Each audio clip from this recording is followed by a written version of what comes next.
It was in all the papers at the time. Di awal film kita diperlihatkan dengan sebuah ilustrasi tentang perjalanan para rombongan pencari emas yang sedang mendaki gunung di Kutub Utara. Mereka dibantu oleh beberapa ekor anjing besar untuk membawa sebagian kebutuhan mereka. Dan inilah The Call of the Wild. Di sebuah kota hiduplah seekor anjing nakal yang bernama Buck. Ini babangusnya. Dia bukanlah anjing kandang ataupun anjing jalanan dan majikannya adalah seorang hakim kaya raya di kota tersebut sehingga tak ada satupun masyarakat yang berani menyentuh Buck meskipun dia melakukan kenakalan di mana-mana. Sepulangnya Buck ke rumah, terlihat para pelayan yang sedang menyiapkan hidangan untuk memperingati hari ulang tahun majikan mereka sekaligus majikan Buck sendiri. Meski orang-orang sangat takut kepada Buck karena mereka tahu pemiliknya, namun tanpa mereka sadari bahwa majikannya sendiri sangat tidak nyaman, bahkan cenderung membenci sifat nakal yang dimiliki oleh piaraannya tersebut.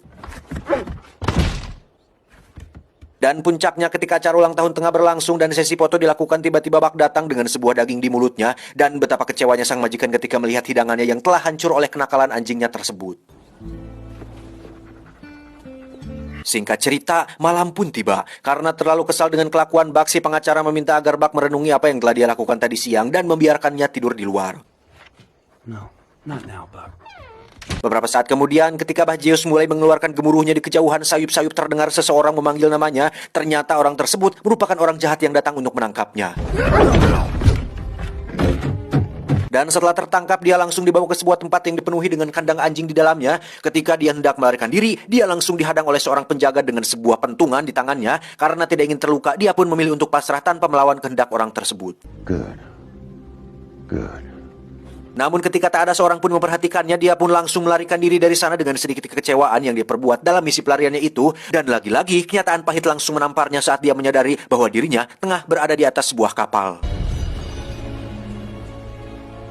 Singkat cerita, akhirnya Buck sampai di sebuah pelabuhan tempat di mana dia akan dijual. Namun karena di sana ada salju, Buck sempat merasa aneh ketika pertama kali menginjaknya. Lalu sekali lagi Buck berhasil melarikan diri dan tidak sengaja bertemu dengan seorang pria tua yang hendak pergi ke sebuah tempat pengasingan untuk menenangkan diri.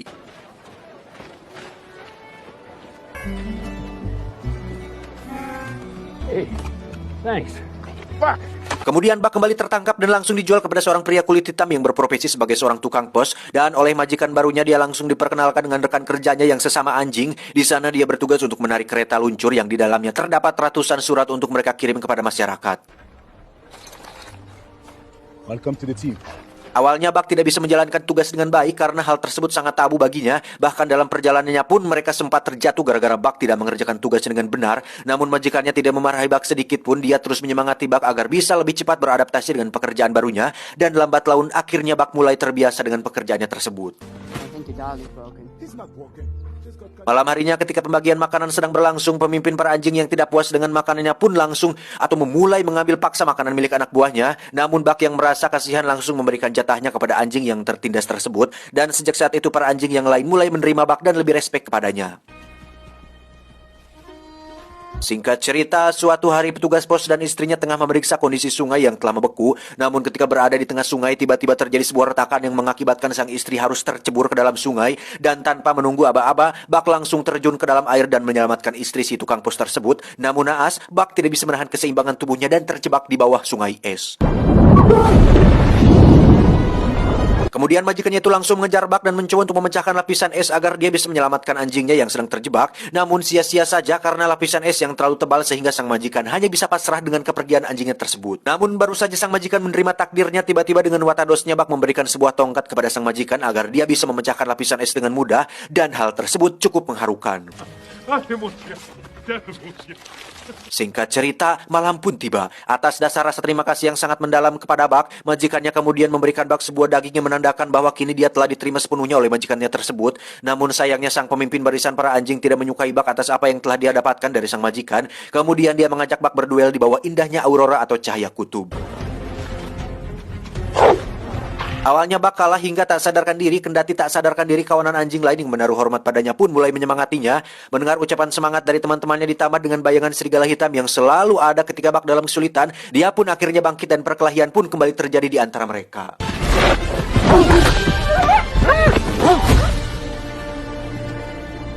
Karena dalam kawanan hanya ada satu pemimpin, maka pemimpin yang lama memutuskan untuk meninggalkan mereka dan menjadikan Buck sebagai pemimpin barunya. Keesokan harinya Buck diangkat sebagai pemimpin baru untuk berdiri di garda paling depan demi mengangkut harapan untuk semua orang yang kini tengah berdiri menunggu mereka di kantor pos. Dalam kepemimpinan Buck, berbagai tantangan dan rintangan alam dihadapinya dalam perjalanan mereka. Longsoran salju hampir mengubur mereka, tapi intuisi Buck sebagai seorang pemimpin, akhirnya dia dan tim bisa melewatinya, dan berkat Buck juga akhirnya untuk pertama kali tukang surat berhasil dikirim ke kantor pos tepat waktu.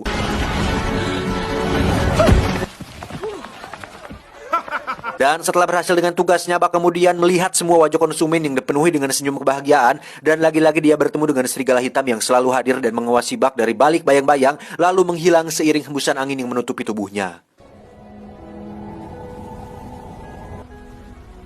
No home for me. Di tempat lain terlihat seorang pria parubaya bernama John Thornton yang sedang menulis surat untuk istri tercintanya. Keesokan harinya John bangun kesiangan dan hampir terlambat untuk menitipkan surat kepada istrinya. Namun Buck yang melihat seseorang membawa surat berinisiatif untuk berhenti dan mengambil surat itu. John lalu berkata kepada tukang pos bahwa surat itu merupakan ucapan ulang tahun untuk anaknya, dan dia mengucapkan terima kasih kepada Buck. Tanpa dirinya mungkin surat itu tidak akan pernah sampai kepada sang istri. Kemudian setelah semua selesai, mereka pun kembali melanjutkan perjalanannya untuk mengirimkan surat ke tempat lain. Namun sesampainya di tempat tujuan mereka, tukang pos mendapatkan sebuah surat resmi dari pemerintah bahwa pekerjaan mereka akan dihentikan. Karena di awal musim semi, sebuah surat digital bernama Telegram akan segera masuk ke kota hingga tenaga mereka sudah tidak dibutuhkan lagi. Dan dengan berat hati, tukang pos itu pun menjual timnya sehingga membuat mereka harus kembali menunggu majikannya yang baru. Au revoir les gars.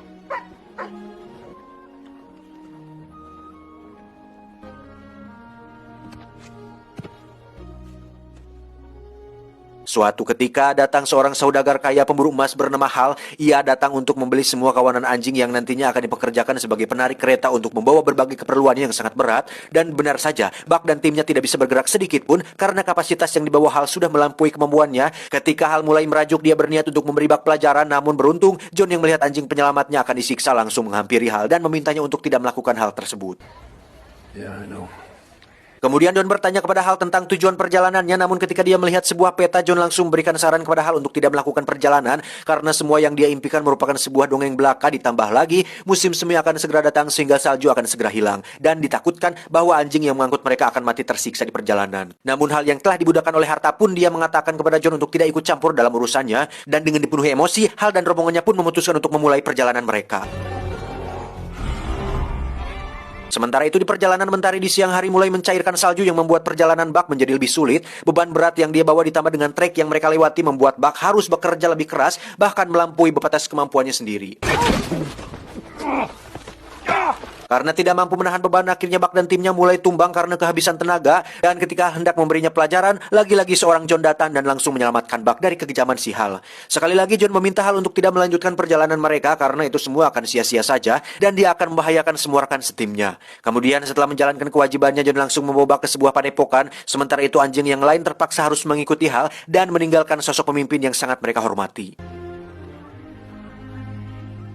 Singkat cerita, beberapa hari kemudian akhirnya Buck siuman dari pingsannya dan langsung berlari keluar rumah karena dia melihat sungai yang kini sudah tidak tertutup oleh es. Sakolebat dia teringat dengan teman-temannya yang keselamatannya sudah tidak terprediksi lagi. Kemudian John pergi meninggalkan Buck yang sedang merenung dan berkata kepada Buck bahwa dia bisa tinggal atau pergi dari rumahnya.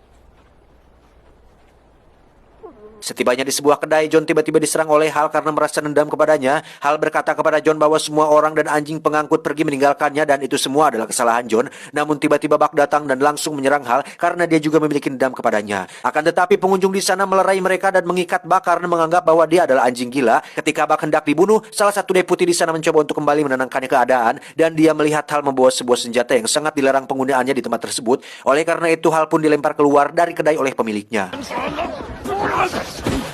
Sementara itu John dan Buck memutuskan untuk pulang ke rumah mereka. Di rumah John bercerita kepada Buck bahwasannya dia mempunyai seorang anak yang sudah meninggal karena sebuah tragedi. Dan setelah anaknya meninggal, dia dan istrinya sudah tidak bertegur sapa lagi dan memilih untuk saling berpisah satu sama lain.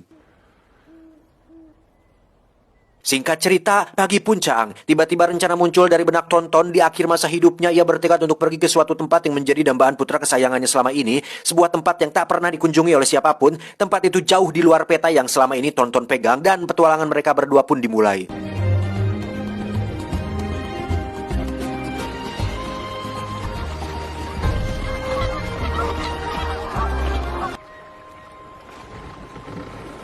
Sementara itu, beberapa hari setelah John dan Buck berangkat, ternyata Hal datang ke kediaman John untuk membunuh mereka berdua. Namun karena tidak ada siapa-siapa di sana, barang berharga milik si John pun dihancurkan. Di sana Hal menemukan sebuah peta perjalanan milik John yang selama ini dia cari, dan tanpa menunggu lama dia pun mengambil peta tersebut dan langsung pergi ke tempat mereka berdua saat ini. Di sisi lain, akhirnya setelah melakukan perjalanan panjang yang melelahkan, mereka berdua pun sempat ke tempat tujuan mereka, dan ternyata semua yang dikira John hanyalah dongeng belaka merupakan sebuah kenyataan.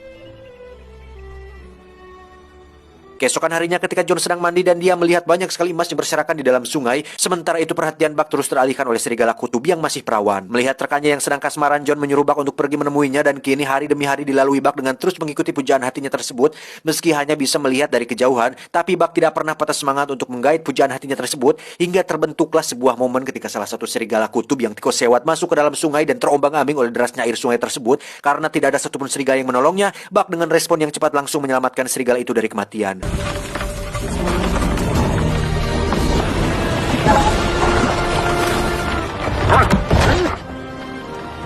Dari sana keluarga serigala mulai menerima Buck untuk masuk ke dalam kelompoknya. Buck pun mulai menikmati hidupnya sebagai hewan liar bersama kawanan serigala, dan dia pun kini mulai mengikuti kegiatan berburu hingga bisa memberi makan majikannya yang sedang menunggunya di rumah.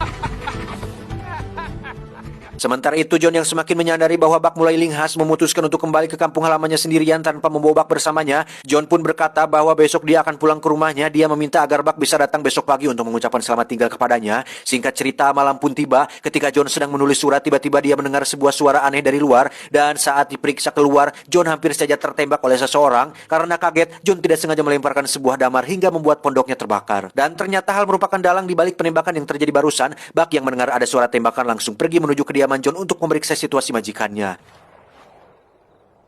Kembali kepada John yang sedang berkelahi dengan Hal, di sana John tertembak tepat di perutnya ketika hendak mengambil senapan milik Hal, dan tanpa merasa bersalah, Hal langsung menanyakan tentang lokasi di mana emasnya berada. Lalu John pun mengeluarkan semua emas dari sakunya dan mengatakan bahwa itu semua ada di mana-mana. Dan tiba-tiba,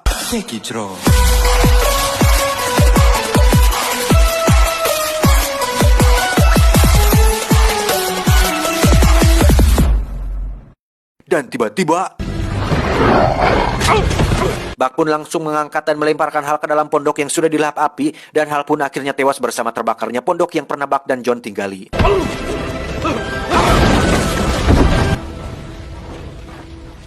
Lalu Buck menghampiri majikannya yang berada dalam kondisi sekarat. Melihat majikannya sekarat, Buck mulai menyemangati John dengan memberikannya sebuah buku yang disertai foto anaknya. Namun tidak berselang lama, John pun menghembuskan nafas terakhirnya tepat di pangkuan si Buck.